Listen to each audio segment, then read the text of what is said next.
വേദിയിലിരിക്കുന്ന ഇടതുപക്ഷ ജനാധിപത്യ മുന്നണി നേതാക്കളെ, സഹോദരി സഹോദരന്മാരെ, 2021 നമ്മുടെ നിയമസഭയിലേക്കുള്ള തെരഞ്ഞെടുപ്പ് നടന്നത്. 2021 മെയ് മാസത്തിൽ അധികാരത്തിലേറിയ സർക്കാരിൻ്റെ 4ാം വാർഷികാഘോഷ പരിപാടികൾ വിജയകരമായി പൂർത്തീകരിച്ച ഘട്ടമാണിത്. സാധാരണ നിലയിൽ 2026 ഏപ്രിൽ മെയ് മാസങ്ങളിലായാണ് നമ്മുടെ സംസ്ഥാനത്ത് തെരഞ്ഞെടുപ്പ് നടക്കേണ്ടത്. അതിനിടയിൽ ഇത്തരമൊരു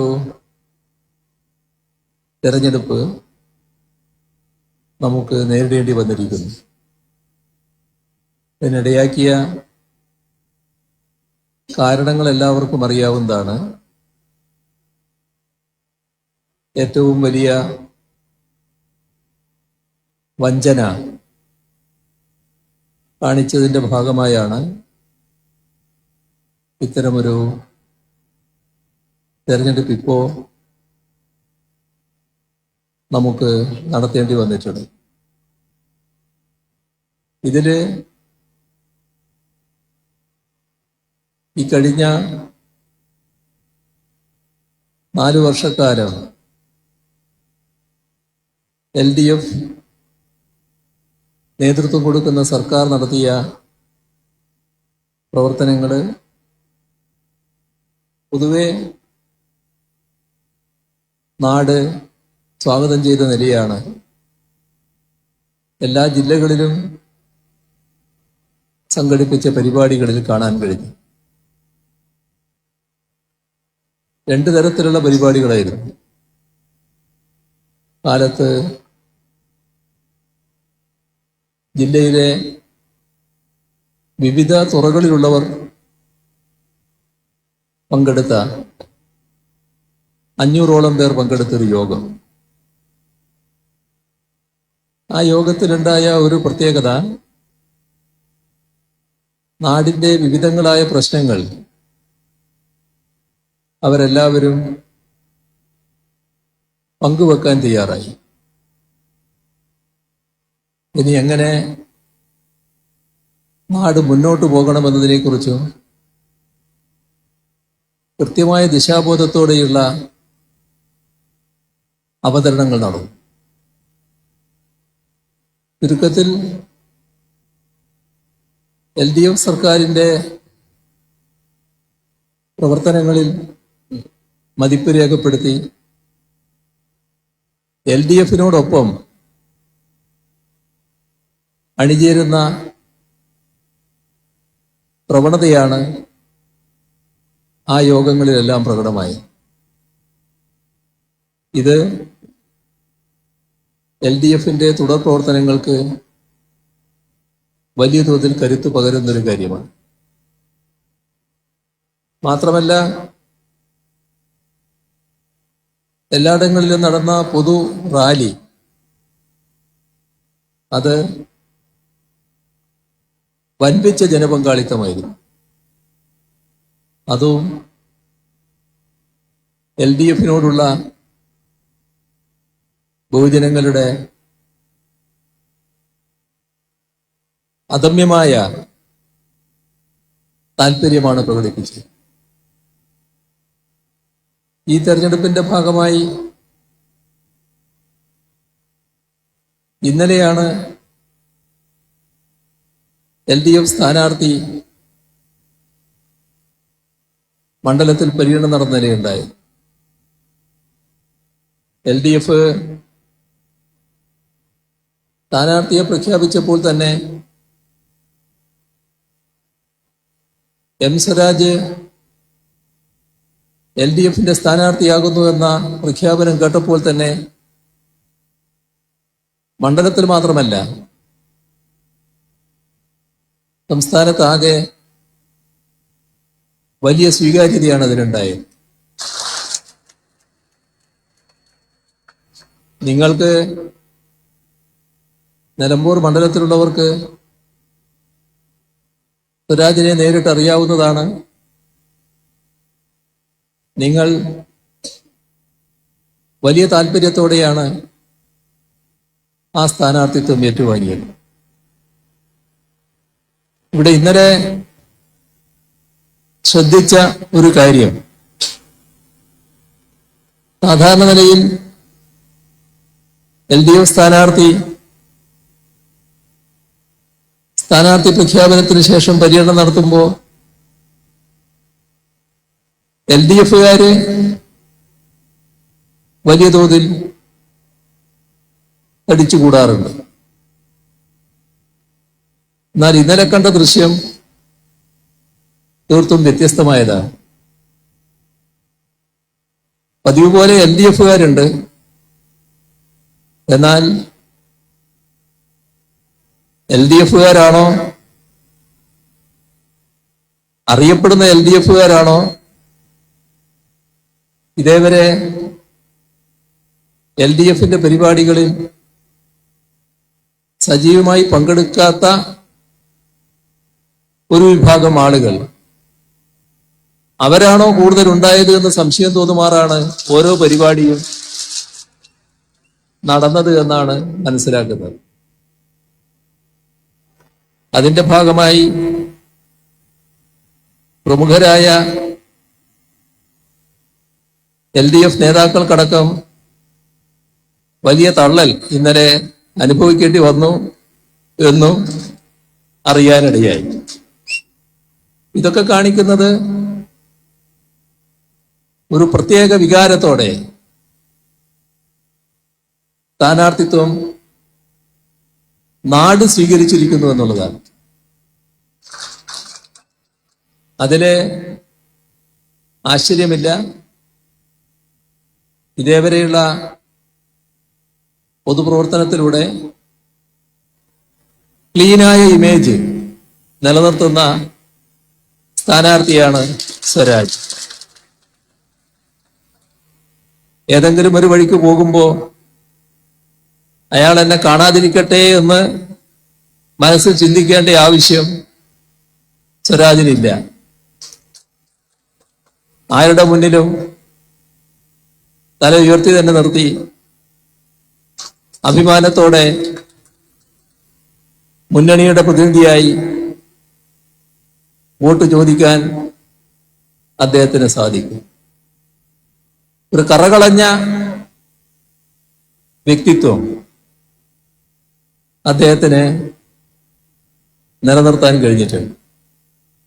അതിൻ്റെ ഒരു തുടക്കമാണ് ഇന്ന് കാണുന്ന ഈ ജനപങ്കാളിത്തമുള്ള കൺവെൻഷൻ.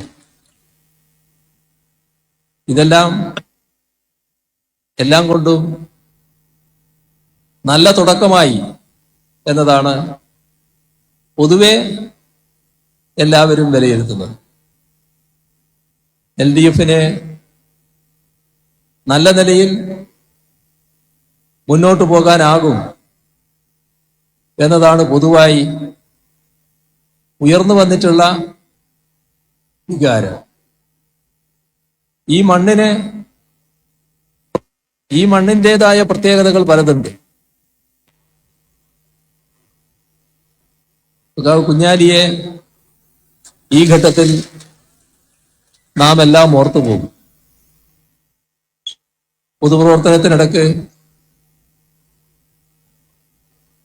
നിയമസഭ പ്രവർത്തനത്തിനിടക്ക് കൊല ചെയ്യപ്പെട്ട കുഞ്ഞാലി ഇന്നും മണ്ഡലം, മലപ്പുറം ജില്ല, കേരളം വേദനയോടെ ഓർക്കുന്ന സംഭവങ്ങൾ. എന്നാൽ കുഞ്ഞാലിക്ക് മുൻപും നിലമ്പൂരിന്റെ മണ്ണ് പ്രത്യേകതയുള്ള മണ്ണ് തന്നെയാണ്.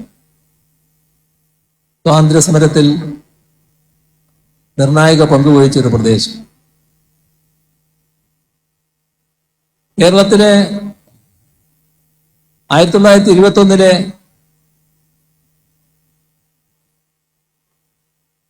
പ്രക്ഷോഭം, കർഷക പ്രക്ഷോഭം, ആ കർഷക പ്രക്ഷോഭത്തിന് വാര്യംകുന്നത്ത് കുഞ്ഞഹമ്മദ് ഹാജിയൊക്കെ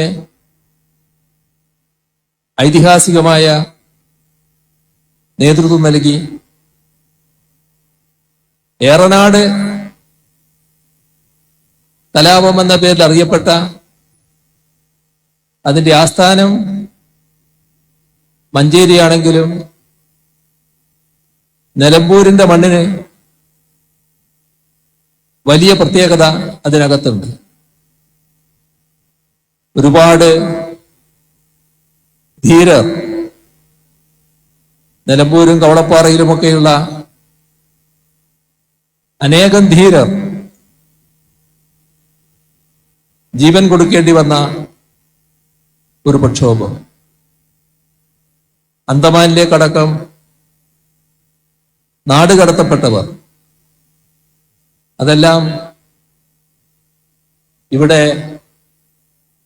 നിലമ്പൂരിലുള്ളവരും ധാരാളം ഉള്ളതാണ് എന്ന് നമുക്കേവർക്കും അറിയാവുന്നതാണ്.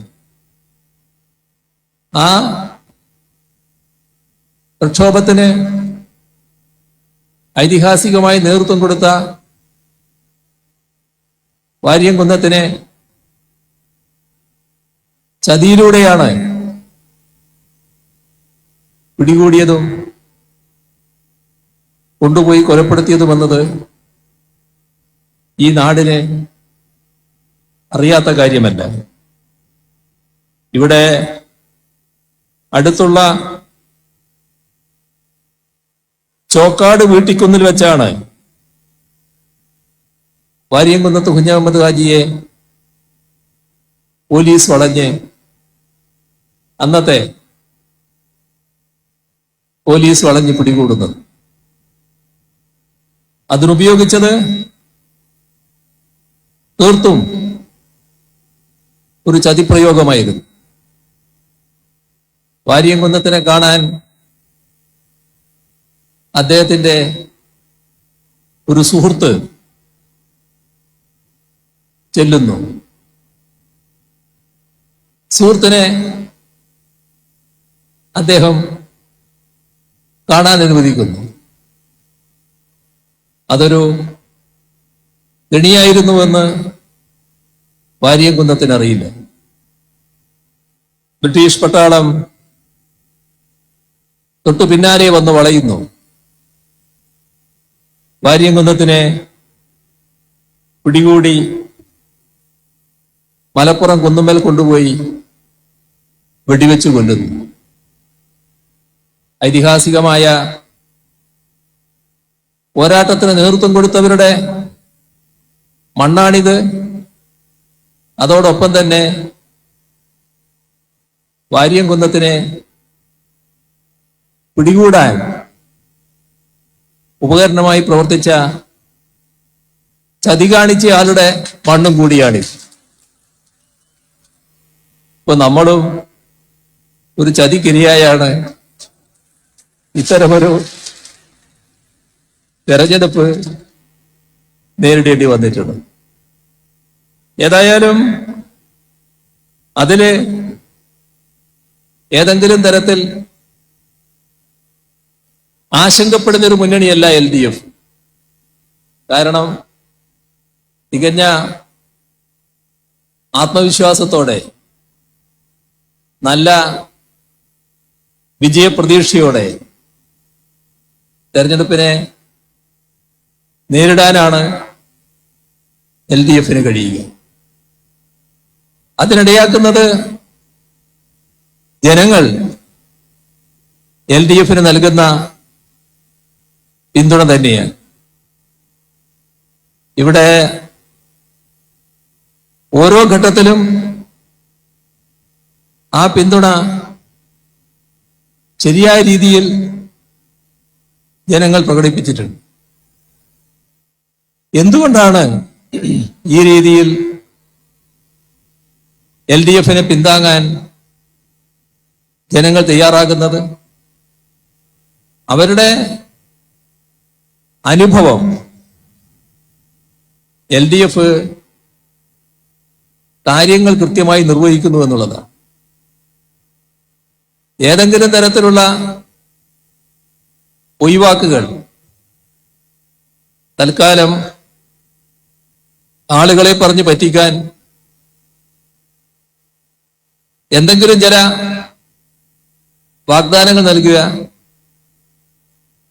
പിന്നെ അത് മറക്കുക, അത് LDFന്റെ ഭാഗമായി ഇല്ല. LDFന് അത്തരം ഒരു രീതിയില്ല എന്നത് അനുഭവത്തിലൂടെ ജനങ്ങൾക്ക് ബോധ്യപ്പെട്ടിരിക്കും. നേരത്തെ LDFനെ പിന്താങ്ങിയവരുണ്ട്. എന്നാൽ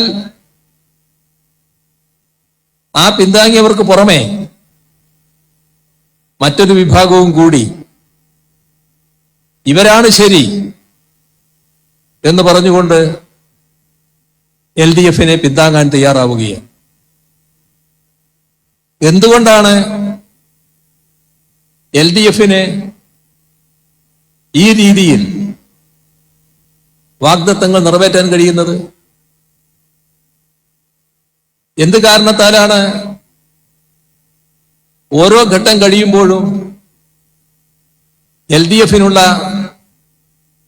ജനസ്വീകാര്യത വർദ്ധിച്ചു വരുന്നത്?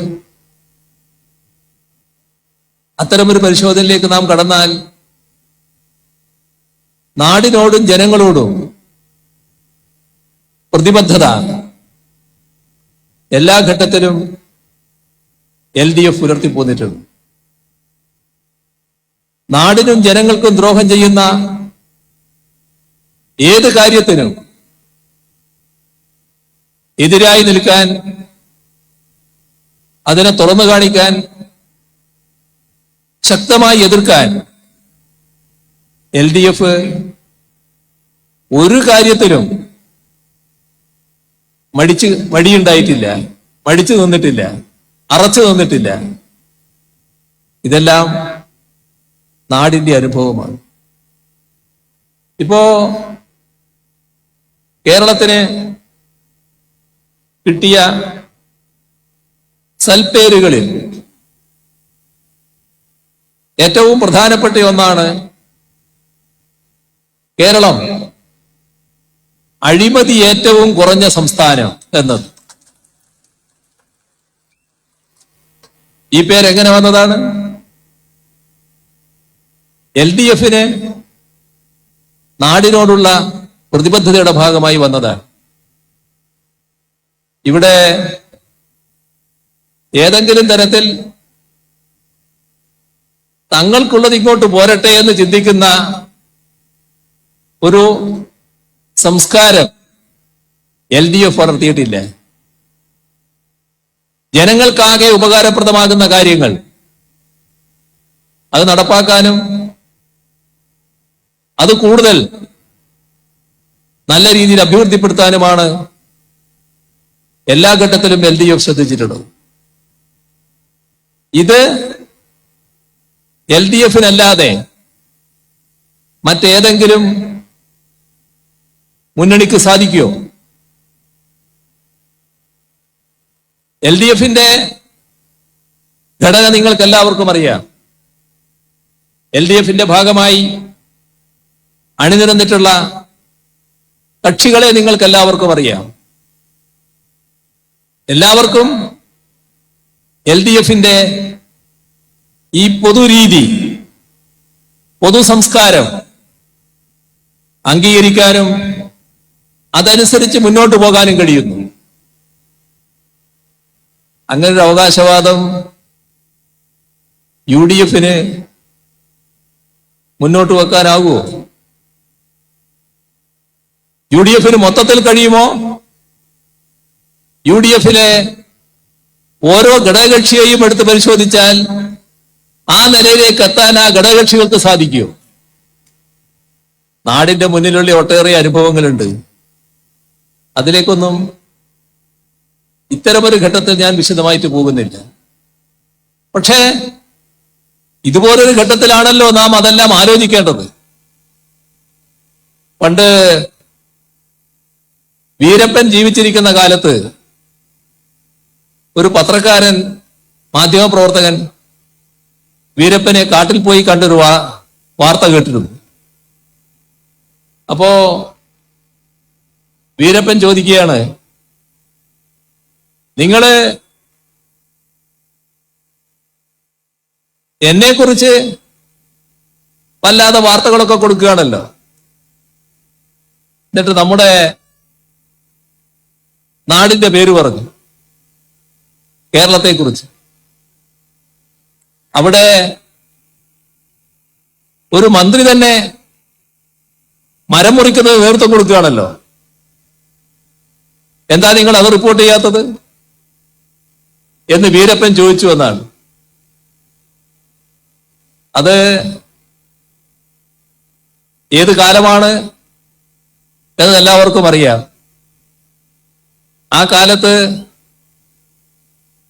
ആ മന്ത്രിയുടെ സഹായിയായി മരം വെട്ടുന്നതിന് അവിടെ ചെന്നതാരാണ് എന്നും കാട്ടിലേക്ക് ചെന്നതാരാണ് എന്നും എല്ലാവർക്കും അറിയാവുന്നതാണ്. ഇത് LDF-നെ ബാധിക്കില്ലല്ലോ. നമ്മുടെ സ്ഥാനാർത്ഥിയുടെ വരവാണ്.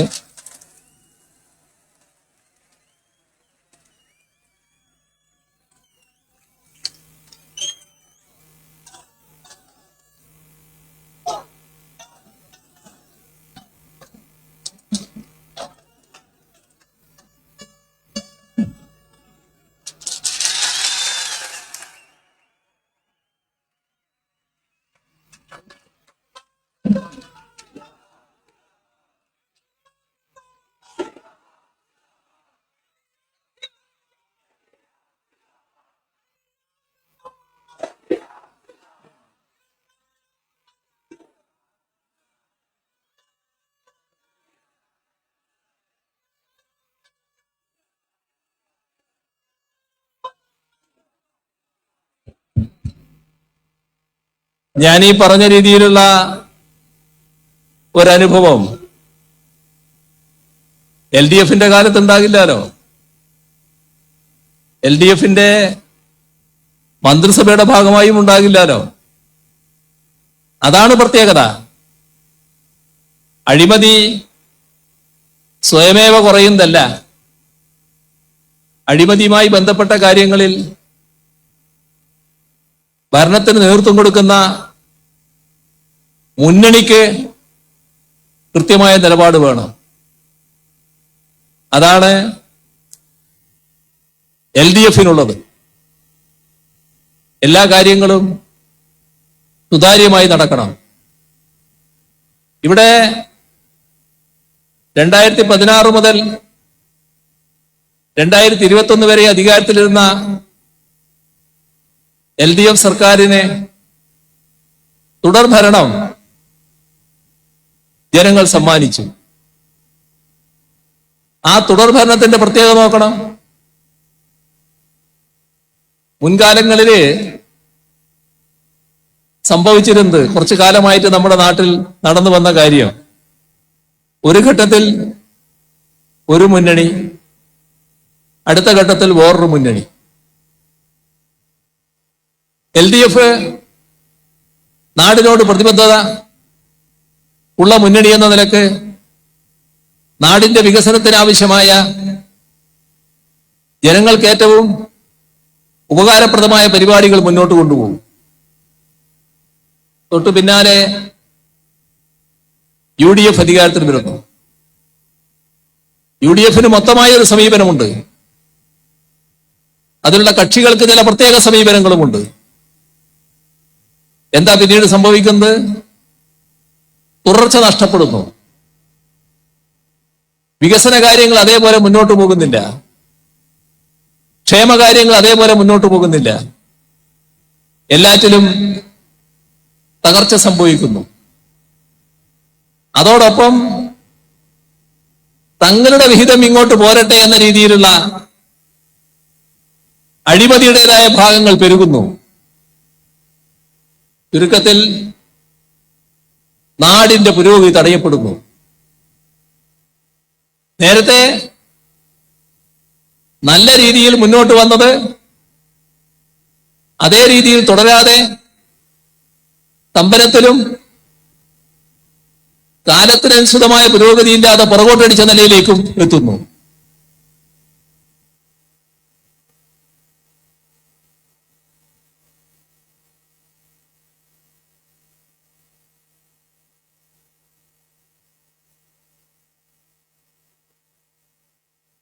അടുത്ത തവണ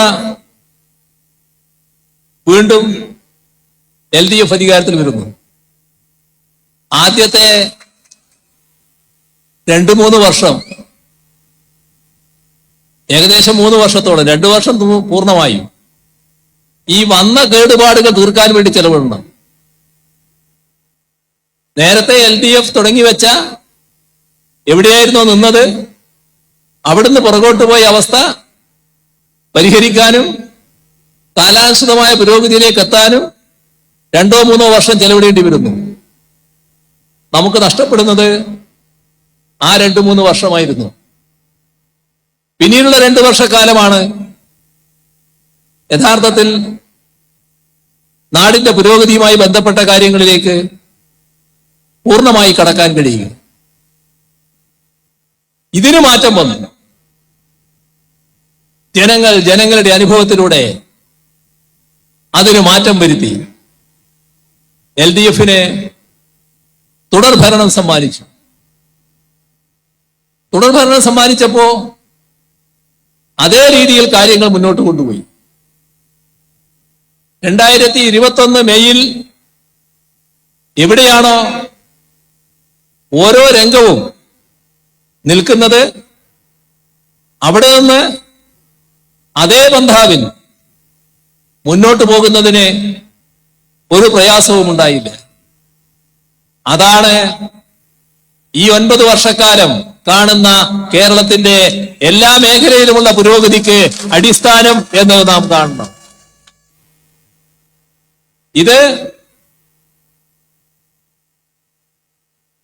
ഇതിനിടയ്ക്ക് ഞാനൊരു കാര്യം പറയാം. നമ്മുടെ ഈ പരിപാടി LDFന്റെ പരിപാടിയാണ്. ഇപ്പൊ LDFന്റെ പരിപാടിയാകുമ്പോൾ LDFന്റെ ഘടകകക്ഷികളായിട്ടുള്ള പാർട്ടികൾ അവർ സാധാരണ ഉപയോഗിക്കുന്ന പതാകകൾ ഉണ്ടാവും. അത് സ്വാഭാവികമായിട്ടുണ്ടാവും.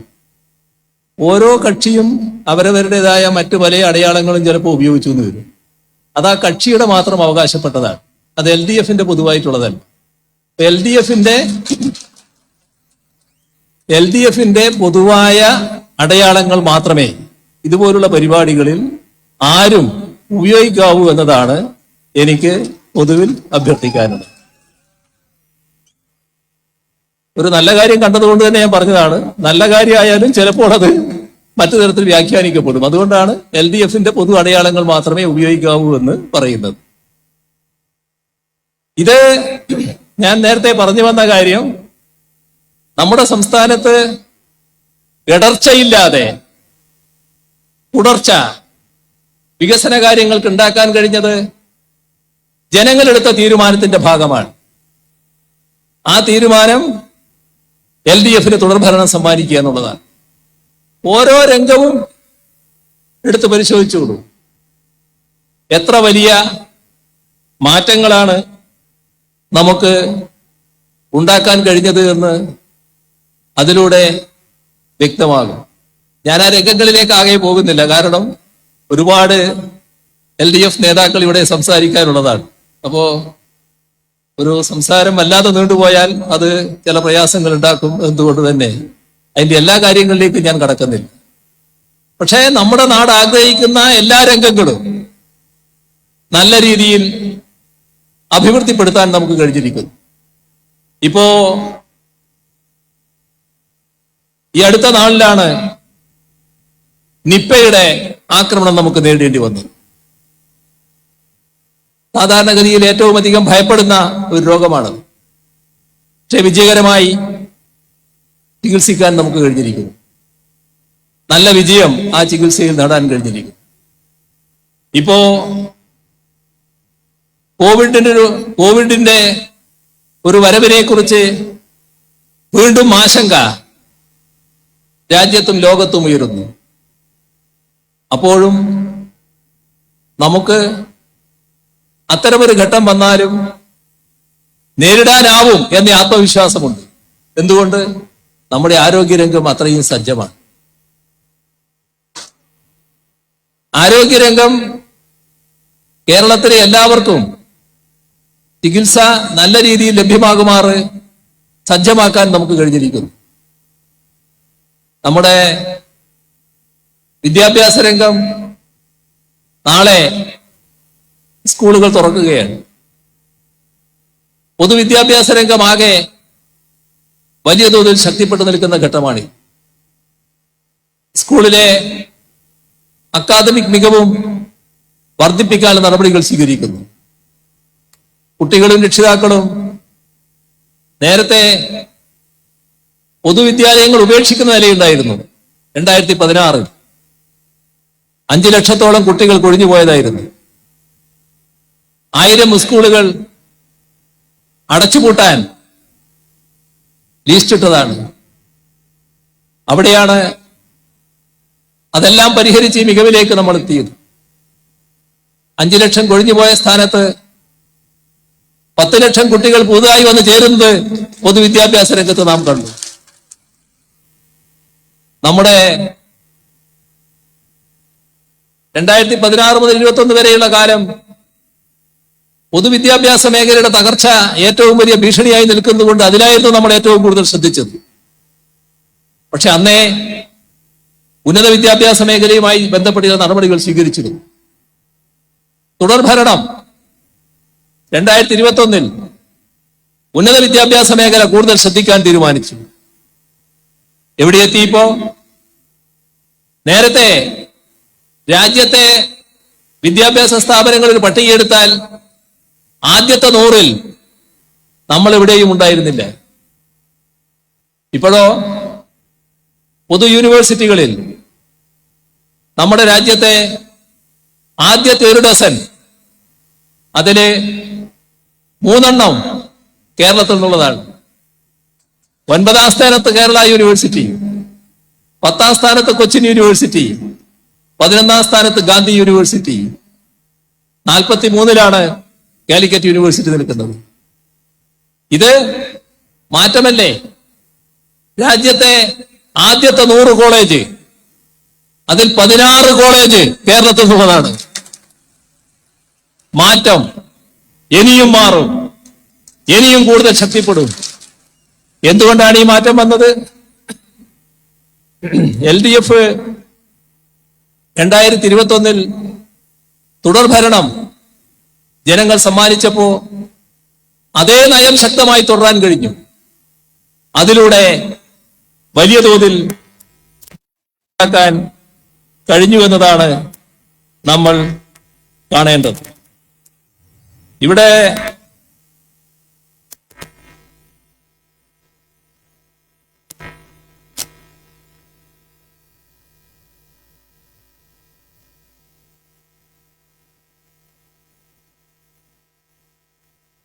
എല്ലാ കാര്യങ്ങളിലേക്കും ഞാൻ നേരത്തെ പറഞ്ഞതുപോലെ പോകുന്നില്ല. വികസന കാര്യങ്ങൾ മാത്രമല്ല, ക്ഷേമപ്രവർത്തനങ്ങളിൽ വലിയ മാറ്റമല്ലേ ഉണ്ടായത്. 2016 LDF അധികാരത്തിലേറ്റി ഞങ്ങള് ആദ്യ മന്ത്രിസഭാ യോഗം ചേരാൻ ഇരിക്കുകയാണ്. അപ്പോ ക്ഷേമപ്രവർത്തനത്തിന്റെ ഭാഗമായി കൊടുക്കുന്ന പെൻഷൻ എന്താ അതിന്റെ അവസ്ഥ എന്നത് ചോദിച്ചു. എന്താ അവസ്ഥ? കടലാസിൽ 600 രൂപയാണ്. പക്ഷേ 18 മാസത്തെ കുടിശ്ശികയാണ്. ആ ക്യാബിനറ്റ് അന്നെടുത്ത തീരുമാനം ആ 18 മാസത്തെ കുടിശ്ശികയും കൊടുത്തു തീർക്കാനായിരുന്നു. മുഴുവൻ കൊടുത്തു. അവിടെ നിന്നില്ല.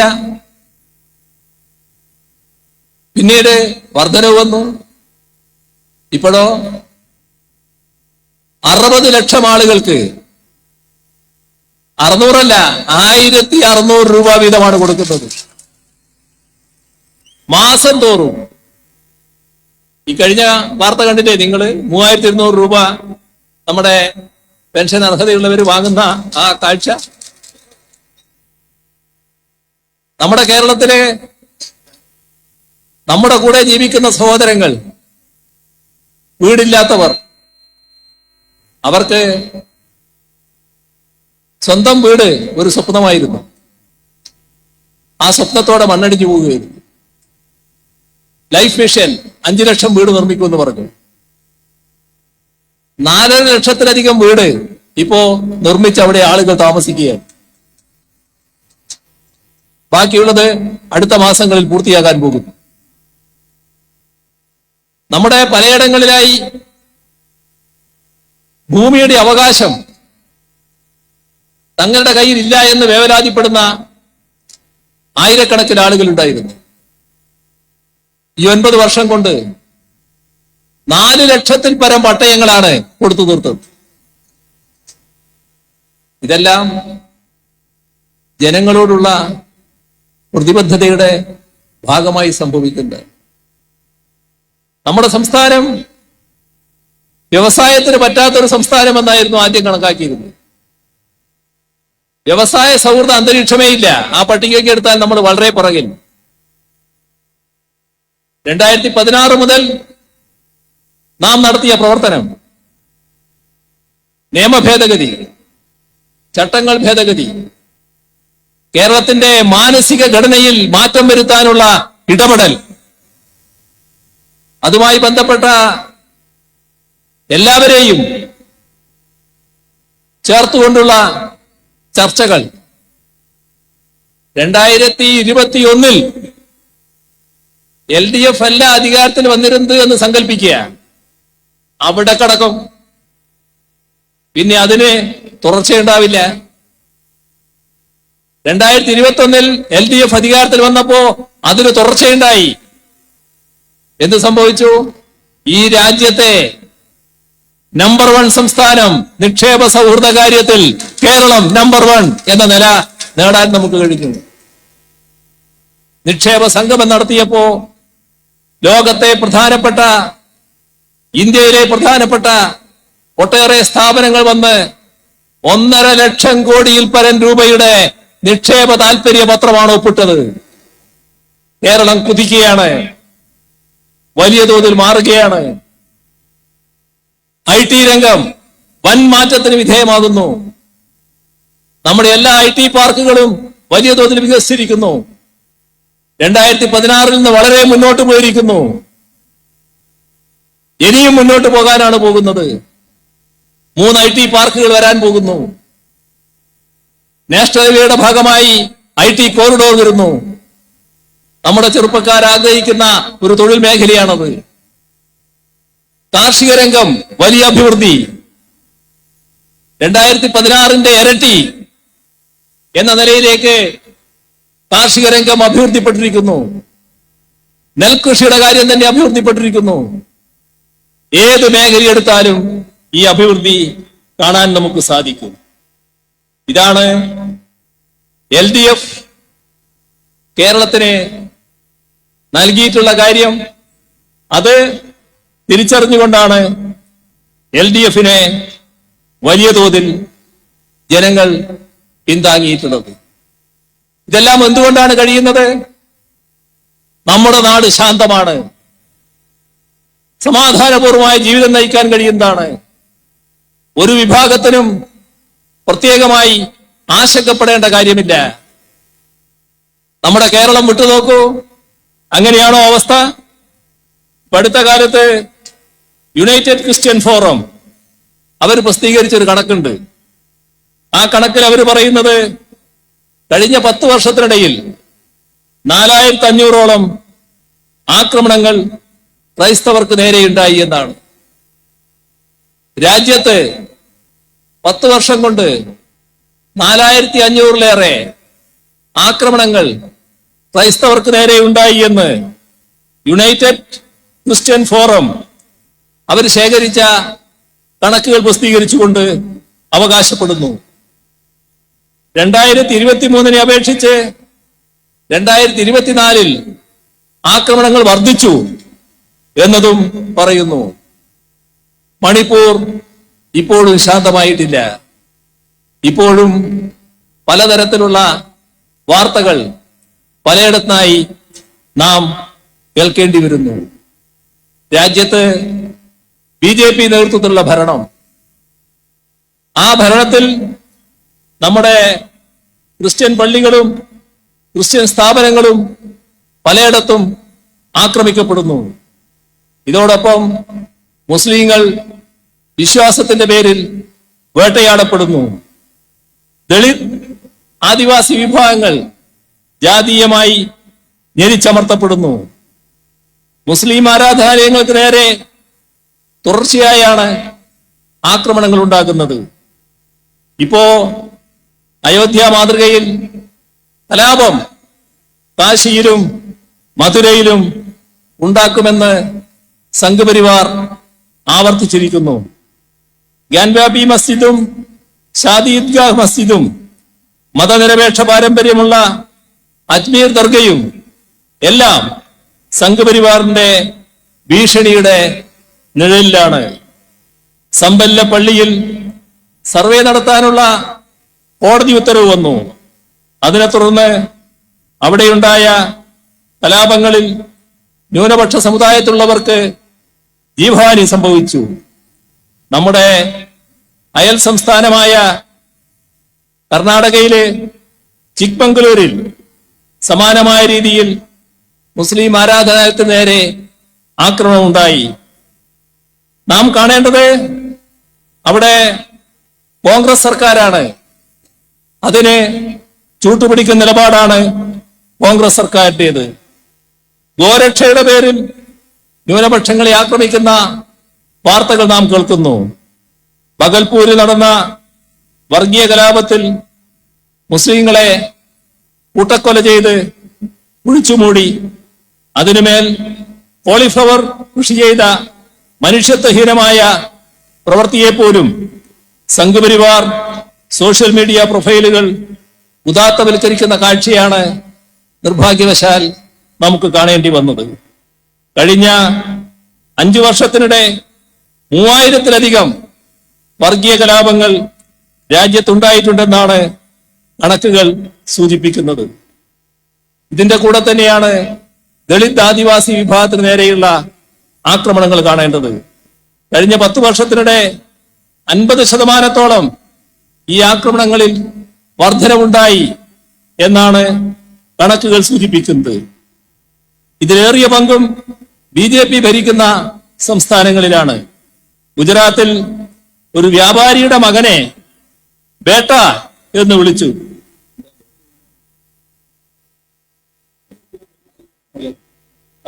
മോനെ എന്ന് വിളിക്കുന്നത് പോലെ വിളിച്ചു തന്നു. ബേട്ട എന്ന് വിളിച്ചു. അതിന്റെ പേരിലാണ് ആ ദളിത് യുവാവിനെ തല്ലിക്കൊന്നത്. ഇതാണ് രാജ്യത്തിന്റെ ചില ഭാഗങ്ങളിൽ കാണുന്നത്. കുറച്ചു വർഷം മുൻപ് ഗുജറാത്തിലെ പുനെയിൽ ദളിത് യുവാക്കളെ പരസ്യമായി മർദ്ദിക്കുന്ന കാഴ്ചയും കണ്ടതാണ്.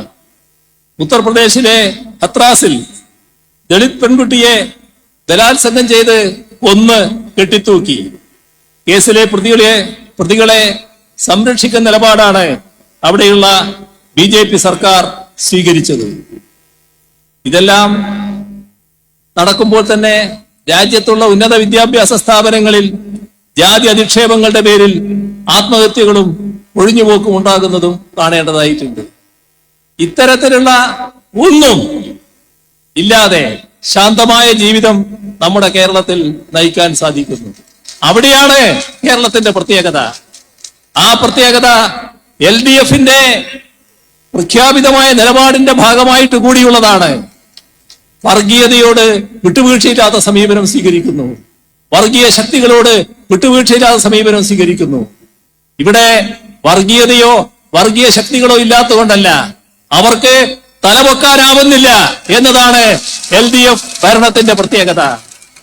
ഇതെല്ലാം വെച്ചാണ് ഞങ്ങൾ ഇതിന്റെ തുടർച്ച ഉണ്ടാവണം എന്നാഗ്രഹിക്കുന്നത്. അതിനെ നിലമ്പൂരിൽ ഞങ്ങൾ സഖാവ് സ്വരാജിനെ സ്ഥാനാർത്ഥിയാക്കി നിർത്തിയിരിക്കുന്നു.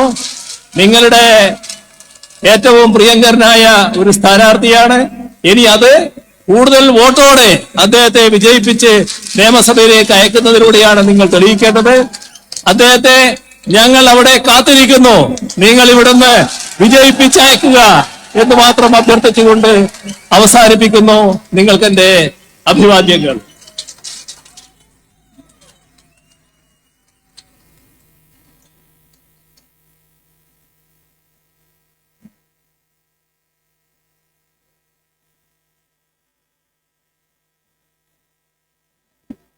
അടുത്തതായി കൺവെൻഷൻ സംസാരിക്കുന്നതിന് വേണ്ടി സിപിഐയുടെ സംസ്ഥാന സെക്രട്ടറി സഖാവ് ബിനോയ് വിശ്വത്തെ സ്നേഹപൂർവ്വം.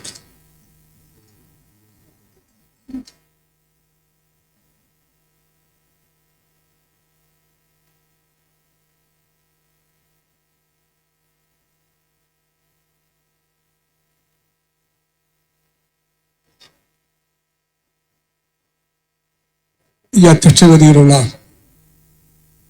ഇടതുപക്ഷ ജനാധിപത്യ മുന്നണിയുടെ